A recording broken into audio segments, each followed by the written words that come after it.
life of a lot of these animals, which is really sad. So let's just clear this up for people that how did you get involved in this? Because people will be looking and going, oh, you've got wild animals, just let them go. Why did you get them? How did you get involved in this? And how did these lions end up in your sanctuary?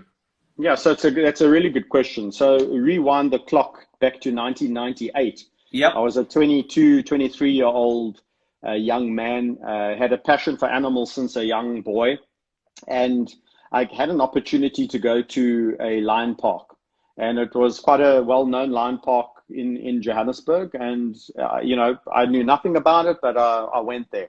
And I met 2 6-month-old lion cubs. And they'd come off the cub petting rounds because they were now too big. They were 6 months old.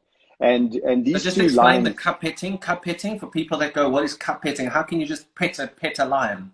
Yeah, exactly. So in South Africa, we have this massive problem where there's over 300 breeding facilities where a lot of them all around the country offer cub petting. So you can come for a fee, and you can pay a fee to come and interact with a little lion cub between the age of 3 months and 6 months.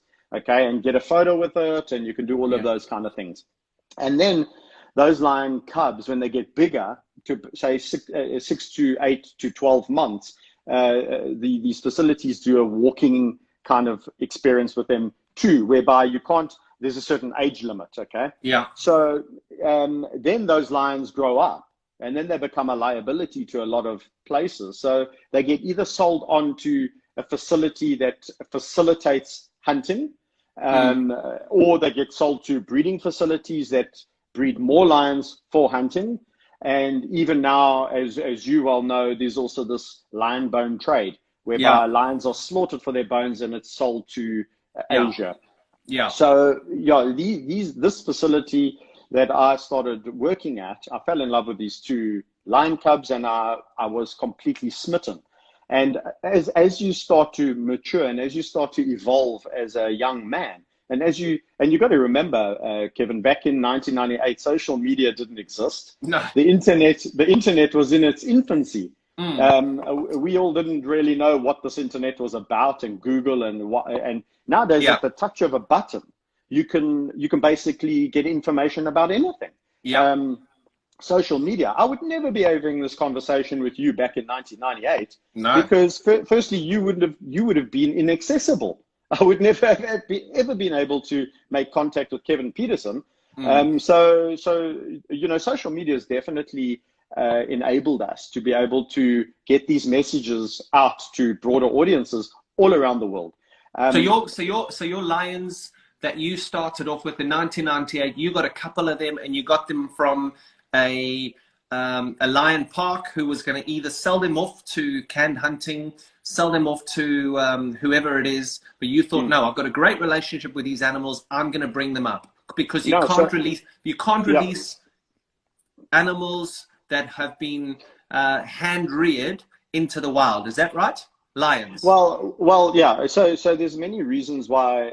Let's go back a bit. I mean, the lions that I started working with, I started actually working at the facility, and started developing relationships with all these animals, and then slowly but surely started to ask more questions. And then the moment you start to ask more questions, you start to see more things, and you start to enlighten yourself. Back then, it was a slow burn.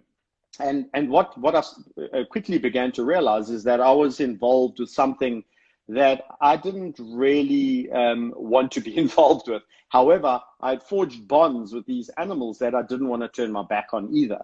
So that was the conundrum for me back then.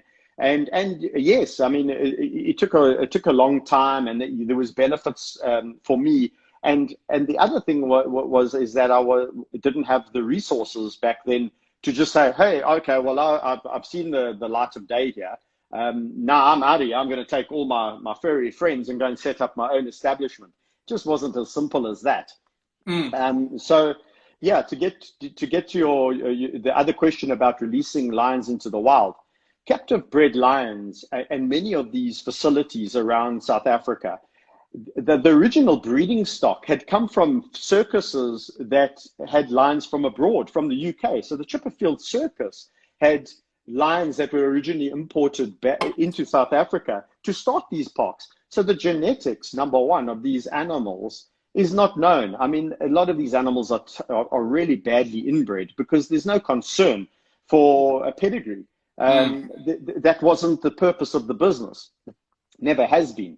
So that's the one aspect. Even if you had areas to release these captive lions into, which you don't, I'll get to habitat loss in a second. But even if you had the areas, you would be being irresponsible as a conservationist by releasing these brucks, so to speak, or these pavement specials into the wild. Habitat loss is the biggest threat that lions face in the wild today. So all animals. All animals, quite right. And apex predators feel it the hardest, you know.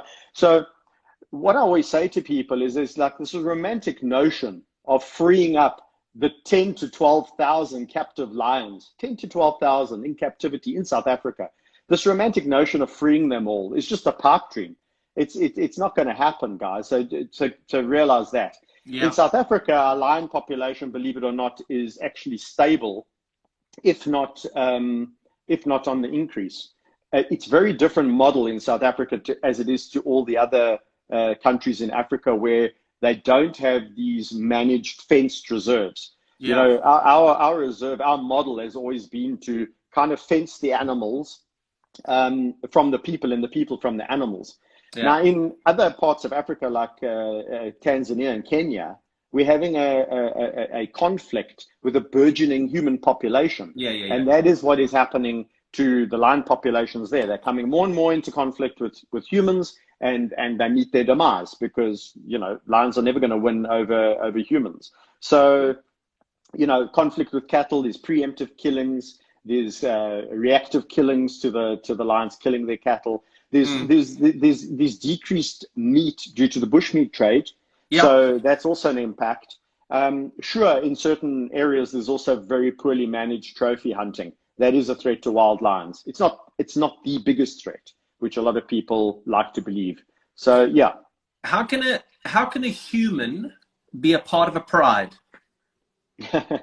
Well, lions are very social animals. So if you learn to work with them on their level, and you learn to not try and control them and dominate them and make them become, you know, trained dogs, which they're not. But you understand them. And I knew nothing about lions when I started working with lions back then, by the way. And as I started to learn about their behavior, I started to realize that everything I thought I knew about lions was wrong. And actually, these animals were portrayed in a light that didn't really suit them. Yes, a lion has big, you know, fangs, and it's an apex predator, and it's very powerful.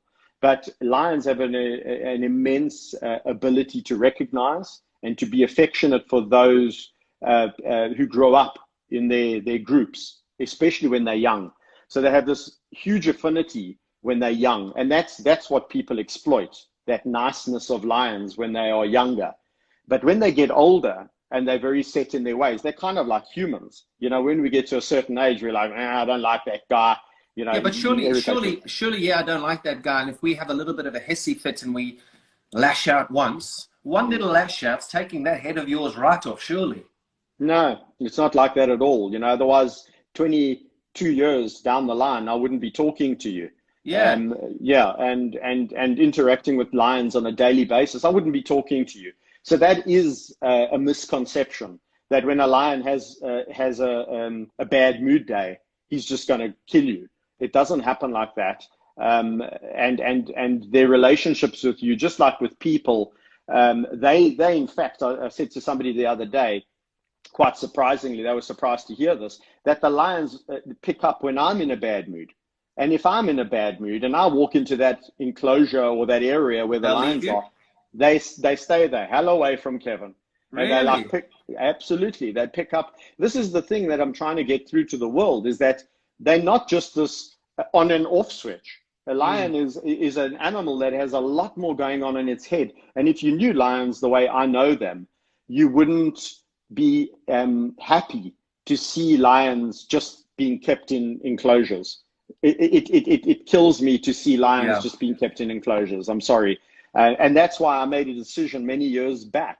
I said to myself, I don't want to perpetuate this, therefore I don't want to breed, but certainly I don't want to take on any more rescues. So a lot of people say to me, Kev, now that your lions are passing away, you have some areas that are freeing up. Can you take some more animals in?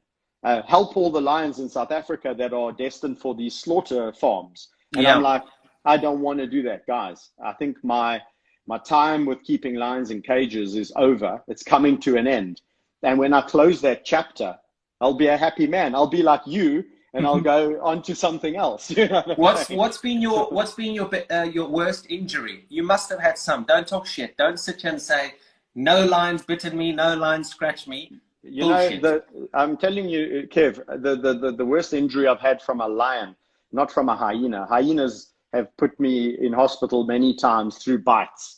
Really? Okay, and that requires stitching, because hyenas can be their ability to give you a warning, or their warning is very quick. So they'll give you a warning, but then if you don't heed that warning very quickly, they will challenge you. So hyenas are extremely smart. Lions will give you a lot of warnings. What's a lion warning? Give me a lion warning. Tell everybody what a lion warning is. Oh, there's so many. I mean, you would know from the bush. I mean, if you see a lion crouched down, ears back, tail flicking, don't go in and try and give it a hug. You know, it's not gonna. Yeah. That's not gonna end well. You know, but in terms of lions that you have a personal relationship with, a lion warning would be just that, or just a flare of the lip, or just the eyes doing or the ears just flattening.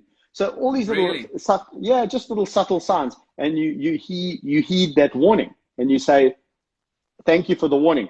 Most of my injuries that have occurred through my relationships with the lions have been accidental. When a lion, say for example, jumps on you because it's so excited to see you, and the claw cuts your lip, or the claw cuts you somewhere. Yeah. It's not malicious. When I was younger and learning about lion behavior, I had a few close encounters with lions that I didn't know personally. Yeah. And I thought to myself, oh, okay, I'm the regular Dr. Doolittle of lions, so I'm going to go and befriend all these lions, even big ones, that I didn't have a personal relationship with. And I often say to people, it's like your best relationship is with, you know, the people who are closest to you, and that starts with your family, like your kids and your wife. Hopefully. I mean, I think everybody's is being tested at the moment. I had that conversation today with somebody who said to me, you know, one of the things that this lockdown will do is it will see which relationships or which marriages are strong. At least you got a day out. You can go and spend it with your animals. You lucky bucker. I know. Getting to hyenas, you said you've got hyenas, you've got leopards, and you've got lions. Hyena, what's the hyenas play? Because they are the things that I find so inquisitive in the bush. Yeah. I mean, leopards are lions are said to be the biggest scavengers, and those little things that frickin' run around the bush and claim everything. However, hyenas are definitely the biggest scavenger. Well, sorry, no, lions are bigger scavengers than hyenas. Sorry, yeah. That's right. Hyenas are said to be the biggest scavengers, but they're an animal that absolutely fascinates me. They're always. I mean, I watched them the other day on a program, and they'll just follow wild dogs, and then they'll clean out a wild dog's kill. I mean, they're amazing animals. So I did a series back in 2015, around about then, on we called it Deadly Predator Challenge, but it was basically putting hyenas against lions in a set of cognitive challenges. And you know, I had always known through working with hyenas how smart they were, but this series completely just showed how smart they were. I mean, these animals. Really? Oh my gosh! You know, one of my biggest missions in life, and I know you like hyenas, which is a great thing. Yeah. We're both called Kevin. We're both from South Africa, and we both love hyenas. So that's three good things. My mission in life, because when I started working with lions, I hated hyenas. I thought that hyenas were just put on this planet to give lions a hard time. Yeah. And I'd watched documentaries that had confirmed that belief. I'd watched and I'd seen The Lion King. And so I was completely convinced that hyenas were the bad guys here. And when I started a relationship with some hyenas way back when, And I started to see that these animals were so switched on. And the more I figured how switched on they were, the more I had this thirst to gain more knowledge on hyenas, to the point where I'm sitting here talking to you, and I'll tell you that a hyena in some cognitive experiments, in some problem-solving experiments where it requires cooperation between two individuals, hyenas outcompete chimpanzees. Really? Really. So a lot of people go, what? They outcompete chimpanzees. So that shows the level of intelligence of these animals. Yeah. So the next time somebody, clever bastards. So when people say to me hyenas are scavengers, I'm like, they're not scavengers. They hunt up to 70% of what they eat, but they are opportunistic, just like you or I. Why are you going to go and hunt your steak when you can go and buy it in the shops? Yeah. So they wait for other animals to do all the hard work in some incidents, like you said about the wild dogs. And then they go and, try their luck. They'll try their luck on a lion. They'll try their luck on a leopard, wherever they can try their luck, because they're smart. They're masters of intimidation. So they can band, they're band together in these groups and and I love it. I just think do they meet your lions at all, or do you keep them separate? No. Oh, absolutely. They never. There's this. All predators somehow, unless they grow up together, they have this inherent or primal hate for each other. Yeah. So when you drive the lions past the hyenas go mad and the lions go mad. If you drive a hyena past the leopards go mad and the hyenas go mad. So there's this. Yeah, they don't like each other. But I have had cases in the past where a lion has grown up with a hyena and a hyena's grown up with lions. Yeah. And they're the best of mates, because they don't know any of those cultural differences, so to speak. And we know that with humans too. If you take away the adults and you just put all the children together, they all play nicely. As soon as you put the adults in the room, then all these racial tensions start to come to the fore. Let's get on to the time's flying. Jesus, half an hour, we've smashed this. Let's get on to, I think, with something that a lot of people want to know about. It's very topical at the moment, the Tiger King. And these guys in America that are taking each other on. One's now serving time. And there's different camps and breeding facilities. And when I was shooting a documentary in India about a month ago, they were telling me there was a lady, her family, her name is Kriti. She came and she spent some time with us, and her father brought back tigers into India. So he saved the tiger species in India and brought them back to a number where it's fairly respectable, but they don't have enough space, so they don't have enough. They don't have the population that they'd want. Now, I get back to London and I turn on a series that everyone's talking about, Tiger King, and I see these rather eccentric people brandishing animals and talking and carrying on, and you just look at it. And something that she said to me in India, she said there's more tigers in America than there are here in India and in Asia. And I said, shut up, Chris. I said, there's no ways that's possible. You then get back here and I start watching this program and they start talking about this and you start seeing these facilities. Now, I suppose those situations are where fame meets money meets power. And the more money you have, sometimes you feel like you want to be famous. The more famous you are, the more you actually feel, I should have money. Now, from what I can see from that whole scenario, it's about them gaining so much traction, gaining so much familiarity, having so many people coming. And the more they got famous, the more money they got, the more everything spiraled out of control. And I probably do believe to some degree that they do love the animals, and they did love the animals. But initially. Initially. But that passed by the wayside when they saw loot and they saw TV cameras. Yeah. Your facility, is your facility a zoo where people come in to check the animals? Do people pay daily fees to come and see you? No, because I think that model is flawed in the sense that educationally, people gain nothing from coming to a facility, I think, my personal opinion. And there's no one really to guide them around and tell them, why are these animals here? You know, what is the history of this animal in this particular area? etc., etc. So we do 3 tours a week. It's literally 2-3 hours on a Tuesday, Thursday, and a Sunday. That's it. Apart from that, the facility is not open to the public. Right. And I think what happens with a lot of these facilities, just to touch on with the Tiger King, is exactly what you're talking about. Yeah. The ego overtakes. And so what initially starts as people saying, hey, I really love animals, so it would be cool to get a tiger. Or it will be cool to get a lion. Now, it starts off with that notion. And what happens with a lot of people who have money, you talked about money, people with money say, well, everyone's got a dog and everyone's got a cat. I'd love to have something different. Why don't I get one of these Savannah cats? So they get a Savannah cat. Then a Savannah cat is not enough. So a Savannah cat is, it's not, okay, there's 100 people with Savannah cats. I want something different. So I want a tiger. Or I want a leopard, or I want a lion. I want something, that's more. Well, it's a symbol of wealth and power, So for me, the show. Oh man, I struggled to watch it, to be honest. So my following kept on asking me, Kevin, please give us your thoughts on the Tiger King. Please give it. So I eventually had to watch it, and I struggled through watching 7 episodes. But what I did find fascinating was the absurdity of these people. I mean, I suppose I understand why it's become such a hit, is because people are fascinated with people. What saddened me was that the animals were just window dressing. They were just like props on a stage of a production.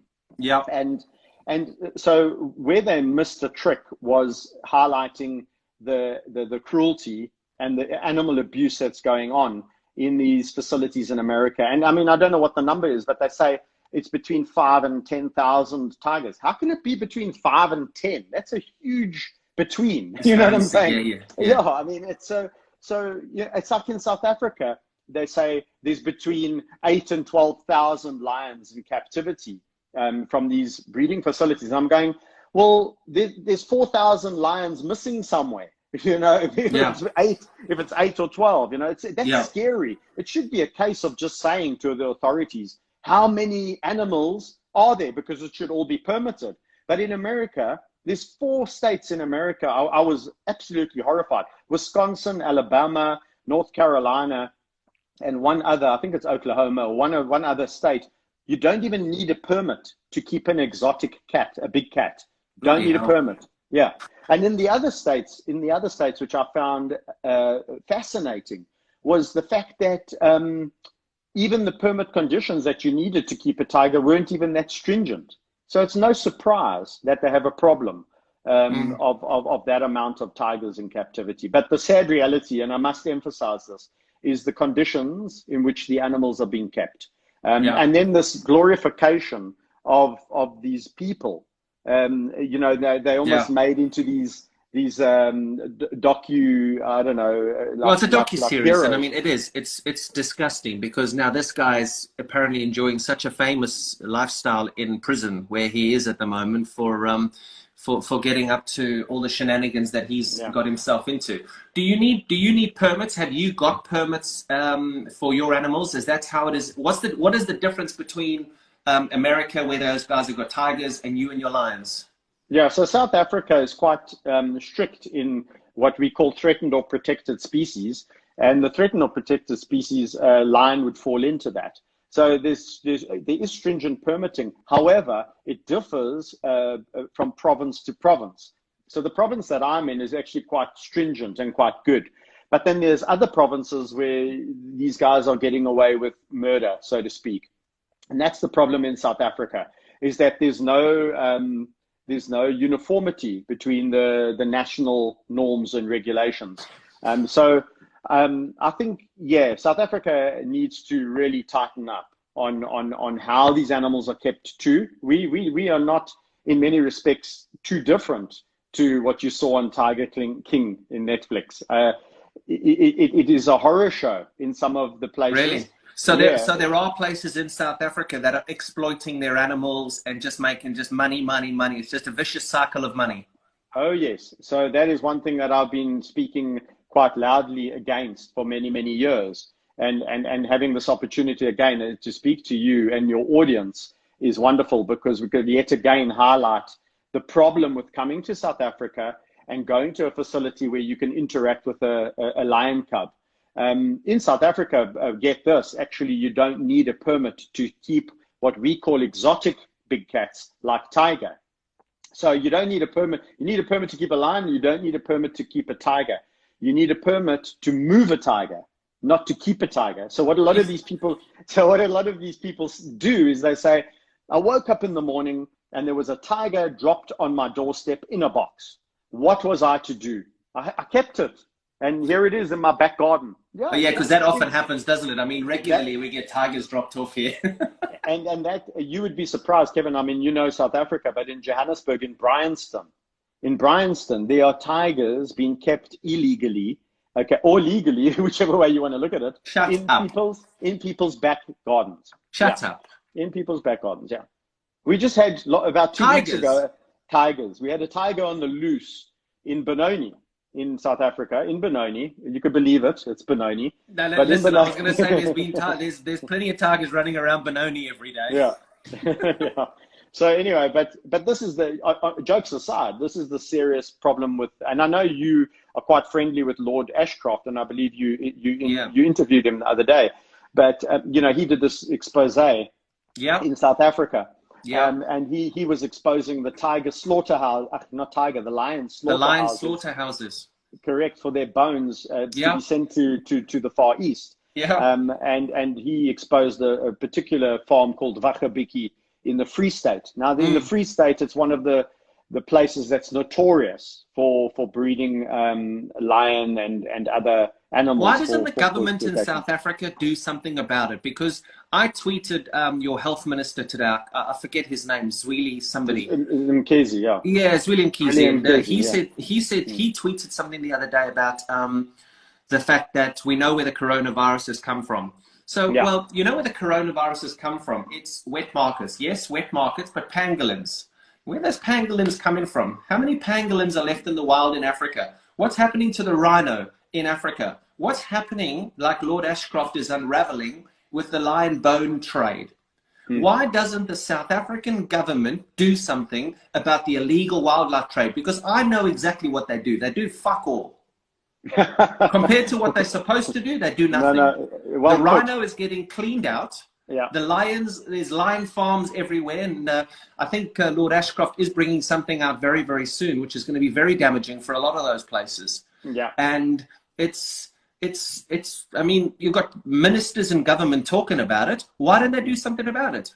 Okay, so I completely hear you, and I completely agree with you, because there's two ways. There's two schools of thought. One of the schools of thought is that we tell the tourist who comes to South Africa, don't participate in going to these petting facilities, and therefore if they didn't do that. I find that a difficult one, because the people that come and get educated, the repeat of these people back to these countries, the world is such a big place. There's people always coming in through our borders, and there's these brochures that you handed at the airport saying, come to our facility, we love our lions, look, we pledge this, we pledge that. So that is I've seen this for over a decade, people saying, you know, let's educate the public. I agree, let's continue to educate the public, but I don't think that's going to be the silver bullet.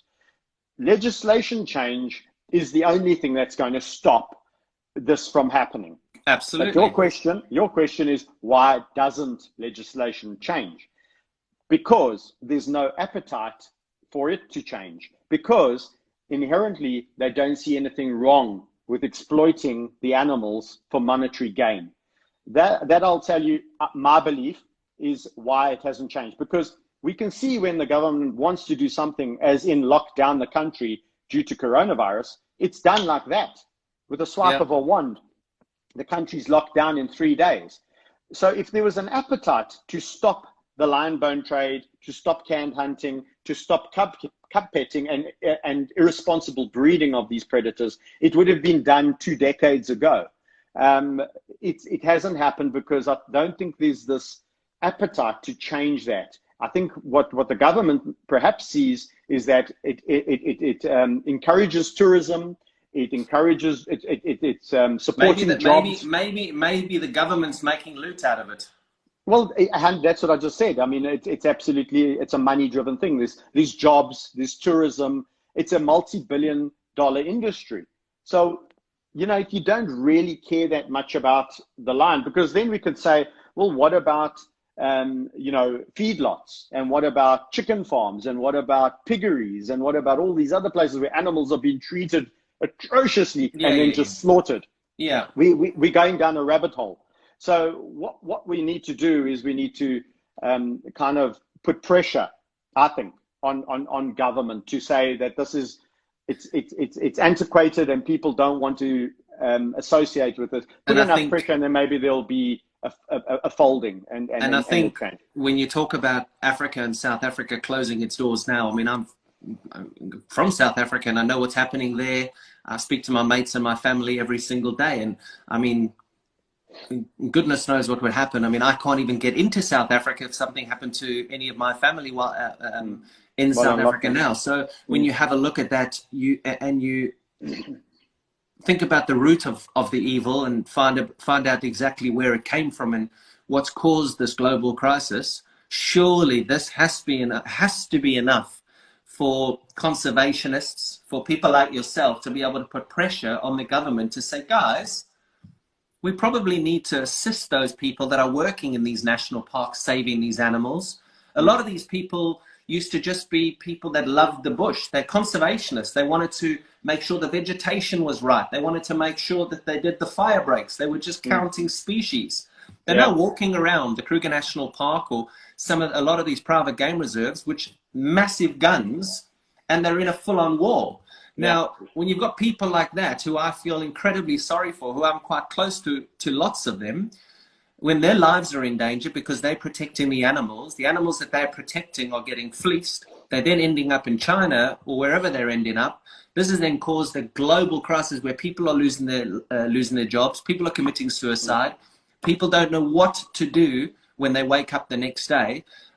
It's a pretty tragic place where we're sitting at the moment. And I mean, a lot of people say, oh, it's about humans right now. Yes, it is. And there's a lot of people doing things about humans. And there are a lot of amazing people. Our NHS here, the front line in South Africa, in America, all these brilliant people helping save people's lives. But we have an opportunity now to bang the drum home on what I've been doing and what obviously you do.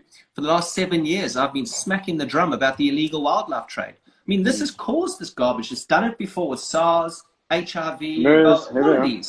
You know what I mean? So it's like we have the perfect opportunity now to go, stop this. So yeah, it's a good question. I mean, you know, they when this all started, China banned these wet markets and the sale of a wild animal trade. But recently we've heard that those markets have started up again.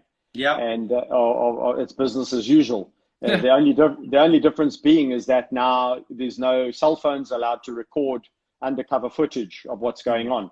So it's a cultural change. I think a lot of these problems are dealing with culture, and how do we now change this culture into realizing that, you know, we can't keep on going down this same road.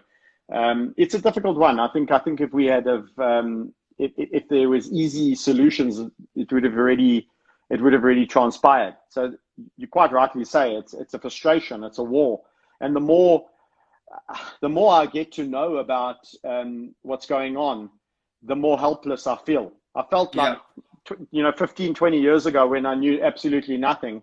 Ignorance is bliss. Yeah. The more you know, the more frustrated you become, and the more you start to get angry about why governments aren't listening. Or somebody just in the comments there was saying, "Oh, it's all about money," you know, and yeah, I can't disagree with that. I think it's a sad state of affairs because obviously we work so closely with a lot of people in Africa. I was just recently in Botswana in the Okavango Delta, and I was with some of the people who are conservationists up there, and they look after the rhinos in Botswana. And, I mean, I've had bad numbers come back in the last few weeks talking about what's happening up there, and it's tragic just to see that people will continue. The South African leaders or the African leaders won't come together and say, we've got to protect our animals. I mean, tourism is everything. I mean, you have a look at the tourism now. I mean, I've had to close my lodge. Yeah. We're paying everybody fully because I think it's the right thing to do. We're in a position where we can pay them to make sure that they can look after themselves. But there's a lot of camps. There are a lot of lodges. I mean, the tourism industry is flat. And how big is that? And what a big contribution to the GDP in Africa is tourism. Listen, Kevin, I think what's really scary is the aftermath of all of this. So once everything opens up again and people overseas, you know, think to themselves, okay, am I going to go on holiday to South Africa now? Well, there's no money. So no, maybe that holiday that I was always dreaming of, I'm going to put off for another 2-3 years or whatever. You know, so tourism in South Africa is going to be affected for a long, long time to come.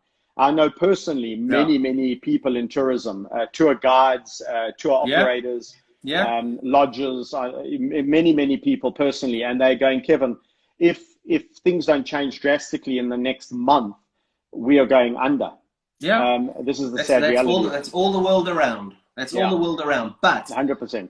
Where did this all come from? Where does it continue to come from? And another thing, I read a fascinating article, and I don't know who, it was published a couple of days ago, about the lion bone trade. And if they don't stop the lion bone trade, there's going to be another pandemic that's going to come, that's going to hit us harder than the one we've got at the moment. So anyway, dude, I need to go and have dinner soon. I've got a couple more for you. Do you ever get scared of your animals? Have you ever been in a situation where you get incredibly scared of your animals? No, it's kind of, I think you get to a point where you know them and their personalities so well that you can say, you know, I can see so-and-so is in a bad mood today, just leave him alone. And you can read a lot about what the other animals or the other lions are doing too. So you also, over the years, develop a very fine-tuned gut instinct or sixth sense.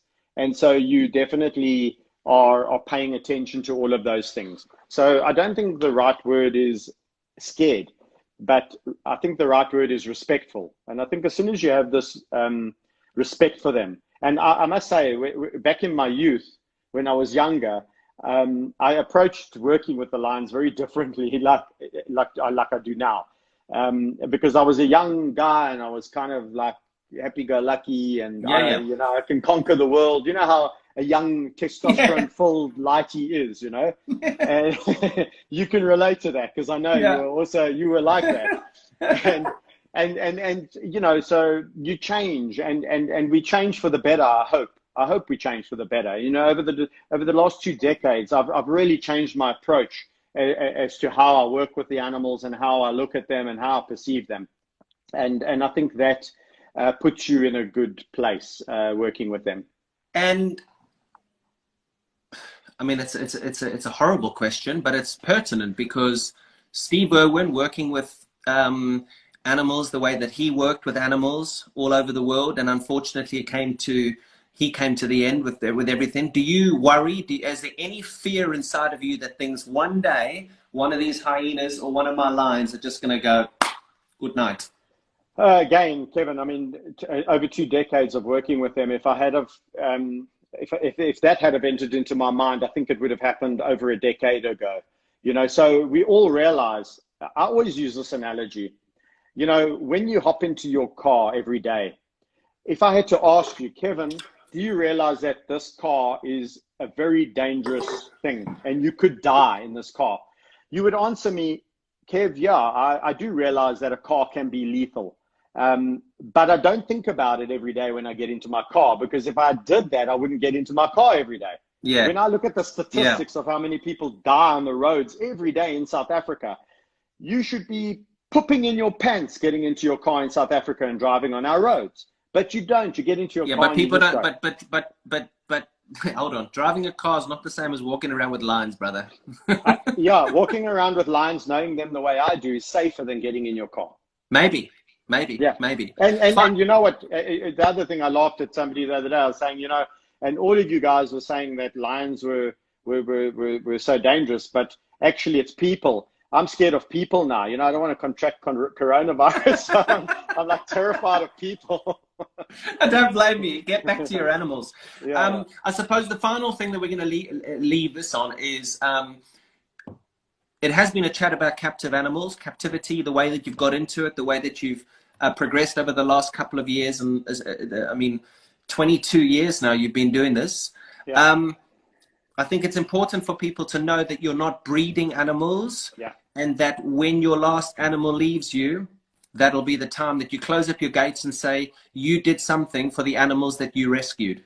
Yeah, correct. I mean, that is a good place to leave it.